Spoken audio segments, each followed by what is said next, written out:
दोस्तों तो इस वीडियो में बात करेंगे एक और अपकमिंग आईपीओ के बारे में और ये आईपीओ है वेरिटास एडवर्टाइजिंग का आईपीओ।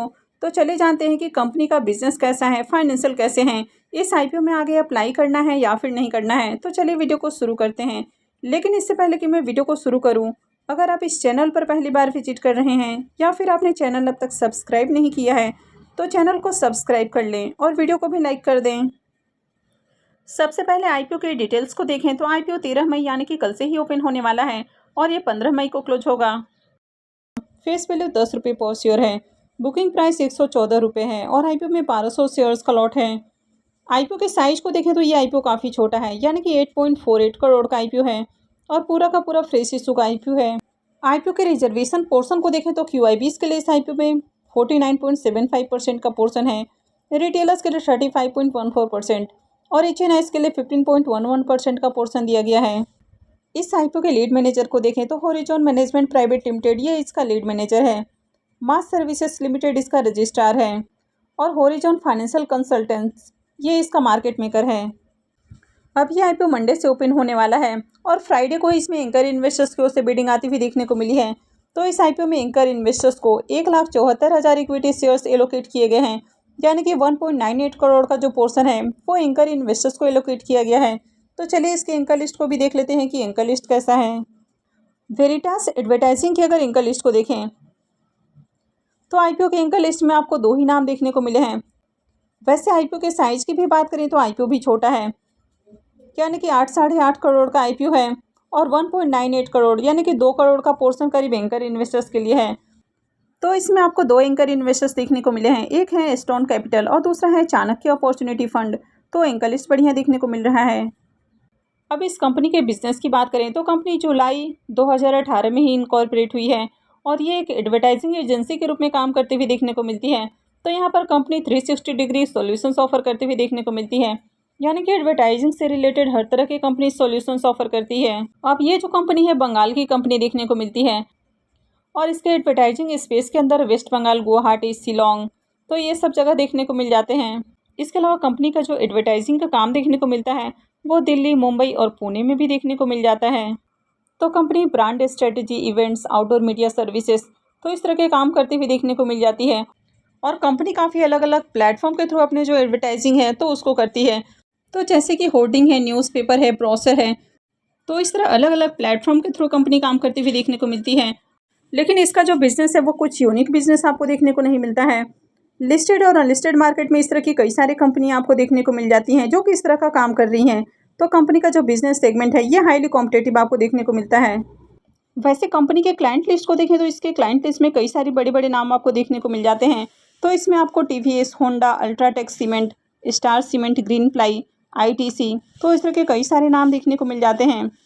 तो कंपनी का क्लाइंट बेस आपको बढ़िया देखने को मिल जाता है। तो चलिए अब इसके फाइनेंशियल को भी देख लेते हैं कि कंपनी का फाइनेंशियल कैसा है।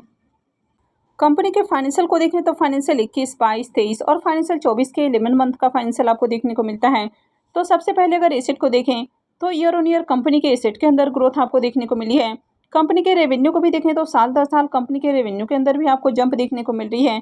कंपनी के प्रॉफिट आफ्टर टैक्स की बात करें तो फाइनेंशियल 21 में कंपनी जहाँ 19 लाख का प्रॉफिट बना रही है, फाइनेंशियल 22 में ये घट के 12.5 लाख देखने को मिलता है। लेकिन नेक्स्ट ईयर में फिर से इसमें जंप देखने को मिली है और ऑलमोस्ट इसका प्रॉफिट आपको डबल होते हुए देखने को मिला है और करीब 44 लाख का प्रॉफिट है। फाइनेंशियल 24 के अंदर देखें तो यहाँ पर शानदार जंप है और 156 लाख का कंपनी प्रॉफिट बनाई है। कंपनी के नेटवर्थ को भी देखें तो कंपनी के नेटवर्थ के अंदर ईयर ऑन ईयर आपको जंप देखने को मिली है और अगर कंपनी के रिजर्व को भी देखें तो साल दर साल इसके जो रिजर्व हैं ये भी आपको बढ़ते हुए देखने को मिले हैं। अगर कंपनी के बोरोइंग्स की भी बात करें तो ये भी आपको इंक्रीज होते हुए देखने को मिले हैं। लेकिन कंपनी के ऊपर बहुत हेवी डेट आपको देखने को नहीं मिलता है क्योंकि अगर कंपनी के डेट टू इक्विटी रेशियो को देखें तो ये 0.64 का देखने को मिल रहा है। तो बहुत हेवी डेट नहीं है कंपनी के ऊपर। तो ओवरऑल अगर इसके फाइनेंशियल को देखें तो इसके फाइनेंशियल बढ़िया हैं। अब कंपनी के मार्केट कैप को देखें तो बहुत ही छोटी कंपनी है, मात्र 32 करोड़ का मार्केट कैप है। आरओई और आरओसी नंबर को देखें तो दोनों ही नंबर काफ़ी शानदार हैं। डेट टू इक्विटी रेशियो 0.64 का है तो बहुत हेवी डेट नहीं है। रिटर्न ऑन नेटवर्थ को भी देखें तो ये भी काफ़ी बढ़िया है और पैट मार्जिन भी काफ़ी बढ़िया देखने को मिल रहा है। तो ओवरऑल कंपनी के फाइनेंशियल अट्रैक्टिव हैं। इसके पी मल्टीपल को देखें तो पी मल्टीपल 54 का देखने को मिल रहा है। तो कंपनी काफ़ी ओवर वैल्यूड प्राइस के ऊपर अपना आईपीओ लेकर आती हुई देखने को मिल रही है। तो चलिए एक बार इसको इसके पीयर से कंपेयर करके देख लेते हैं। इस कंपनी का जो पी मल्टीपल है वो 54 का देखने को मिल रहा है, जबकि अगर क्रेयॉन्स एडवर्टाइजिंग के पी मल्टीपल को देखें तो ये 24.74 का देखने को मिलता है और मार्क एडवर्टाइजिंग का पी मल्टीपल 11.41 का है।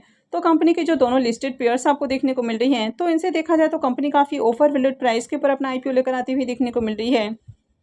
आईपीओ के ऑब्जेक्टिव की बात करें कि कंपनी आईपीओ के जरिए जो फंड रेज करने वाली है तो उसका यूज़ कहाँ करेगी, तो सबसे पहला यूज हो जाता है कि कंपनी नए पुलिस बूथ्स लगाने वाली है, यानी कि वेस्ट बंगाल, आसाम, महाराष्ट्र और दिल्ली के अंदर कंपनी नए पुलिस बूथ लगाने वाली है। और दूसरा हो जाता है कि कंपनी कोलकाता, मुंबई और पुणे के अंदर ट्रैफिक सिग्नल पॉइंट लगाने वाली है। अब इन सब जगहों पे आप देखते हैं कि आपको होर्डिंग देखने को मिलते हैं, तो कंपनी इसी तरह से अपना ऐड का जो काम है तो वो करती हुई देखने को मिलती है। इसके अलावा तीसरा ऑब्जेक्टिव हो जाता है जनरल कॉर्पोरेट पर्पस। इस आईपीओ में लॉट साइज को देखें तो आईपीओ में 1200 शेयर्स का लॉट है और एक लॉट के ऊपर इन्वेस्टमेंट अमाउंट 1,36,800 रुपये रहने वाला है। इस कंपनी में प्रोमोटर्स की होल्डिंग को देखें तो कंपनी में प्रोमोटर्स की होल्डिंग 88.74% है और यहाँ पर कंपनी के जो प्रोमोटर्स हैं वे अपनी पूरी होल्डिंग को सेल करते हुए देखने को मिल रहे हैं, यानी कि इनके जो प्रोमोटर्स हैं जैसे कि देवोजीत बनर्जी हैं, संगीता देवनाथ हैं और मीना देवनाथ हैं, तो ये अपनी पूरी होल्डिंग को सेल करने वाले हैं। तो ये इसमें एक नेगेटिव पॉइंट आपको देखने को मिल जाता है। अब यहाँ पर क्या सच में कंपनी के प्रोमोटर्स अपनी पूरी होल्डिंग को सेल कर रहे हैं, तो एक बार मैं आरएचपी पढ़ के आपको एक बार कंफर्म करने की कोशिश करूंगी। आईपीओ के इंपॉर्टेंट टाइम टेबल की बात करें तो आईपीओ 13 मई यानी कि कल से ही ओपन होने वाला है और ये 15 मई को क्लोज होगा। आईपीओ का अलॉटमेंट डेट 16 मई रहने वाला है, रिफंड डेट 17 मई रहेगा, क्रेडिट डेट भी 17 मई होने वाला है और आईपीओ की लिस्टिंग 21 मई को होगी। तो चलिए अब इसके प्रीमियम को भी देख लेते हैं। इसके प्रीमियम को देखें तो इसका प्रीमियम अभी 100 रुपीज़ के ऊपर आपको ट्रेड करते हुए देखने को मिल रहा है और आईपीओ में 1200 शेयर्स का लॉट है। इसका मतलब है कि आईपीओ से 1,20,000 रुपये का प्रॉफिट हो सकता है। इसके प्रीमियम को देखें तो इसका प्रीमियम 88% के ऊपर आपको देखने को मिल रहा है। तो इसके प्रीमियम को देखें तो इसका प्रीमियम काफ़ी हाई प्राइस के ऊपर ट्रेड कर रहा है। कंपनी के बिजनेस को देखें तो कुछ यूनिक बिजनेस मॉडल देखने को नहीं मिलता है, लेकिन कंपनी के फाइनेंशियल आपको बढ़िया देखने को मिलते हैं। आईपीओ के साइज को देखें तो आईपीओ बहुत ही छोटा है, 8 करोड़ का आईपीओ है और इसके बावजूद इसमें एंकर इन्वेस्टर्स भी आते हुए देखने को मिले हैं, तो ये एक बहुत बड़ा प्लस पॉइंट आपको देखने को मिल जाता है। अब आईपीओ छोटा है और ग्रे मार्केट में प्रीमियम काफ़ी हाई प्राइस के ऊपर ट्रेड कर रहा है, तो इसमें डेफिनेटली आगे आपको डिमांड आती हुई देखने को मिलेगी। अब अगर आप इस सेमी आईपीओ में अप्लाई कर रहे हैं तो आपका जो पॉइंट ऑफ व्यू होना चाहिए वो सिर्फ और सिर्फ लिस्टिंग गेन होना चाहिए। तो 100-200 में से कोई 1-2 कंपनियां ही आपको फंडामेंटली स्ट्रॉन्ग देखने को मिलती हैं। काफ़ी सारी कंपनियां आपको मैनिपुलेटेड फाइनेंशियल और बिजनेस फेस करते हुए देखने को मिलते हैं, तो इसलिए आपको लिस्टिंग गेन के लिए अप्लाई करना है। अब यहाँ पर भी देखें तो ये जो आईपीओ है ये काफ़ी ओवर वैल्यूड प्राइस के ऊपर आते हुए देखने को मिला है और जिस तरह आपने देखा कि कंपनी के प्रमोटर्स अपनी पूरी होल्डिंग को सेल कर रहे हैं, लेकिन कंपनी के फाइनेंशियल आपको बढ़िया देखने को मिल रहे हैं। तो अगर कंपनी प्रॉफिटेबल है, अच्छे प्रॉफिट बनाकर दे रही है, तो फिर कंपनी के प्रमोटर्स अपनी पूरी होल्डिंग को क्यों सेल कर रहे हैं, तो ये भी सोचने वाली बात है। अब इस तरह के आईपीओ में आसानी से डिमांड भी क्रिएट करवाई जा सकती है, यानी कि अगर कुछ बाइंग करवा दी जाए ग्रे मार्केट में तो प्रीमियम ऑलरेडी आपको हाई प्राइस के ऊपर देखने को मिलते हैं, लेकिन ओवरऑल यहाँ पर एंकर लिस्ट आपको देखने को मिला है। आईपीओ का साइज काफ़ी छोटा है और प्रीमियम हाई प्राइस के ऊपर देखने को मिल रहा है, तो इसमें डेफिनेटली आपको डिमांड आती हुई देखने को मिलेगी। तो ऐसे में लिस्टिंग गेन के लिए अप्लाई किया जा सकता है, लेकिन आप किसी भी सेमी आईपीओ में अप्लाई कर रहे हैं तो आपको ये जरूर ध्यान रखना है कि जैसे ही आईपीओ की लिस्टिंग होती है आपको इससे प्रॉफिट बुक करके एग्जिट करना है, यानी कि लिस्टिंग वाले दिन ही आपको प्री ओपन में ऑर्डर लगा के इससे एग्जिट करना है। तो किसी भी आईपीओ में अप्लाई करने से पहले अपने रिस्क रिवॉर्ड को जरूर एनालाइज करें और उसके बाद ही कहीं भी इन्वेस्टमेंट करें। तो आई होप कि आपको जानकारी अच्छी लगी होगी। तो अगर आपने इस वीडियो को अब तक लाइक नहीं किया है तो वीडियो को लाइक कर दें और चैनल को भी सब्सक्राइब करके रखें और वीडियो को अंत तक देखने के लिए आप सबका बहुत बहुत धन्यवाद।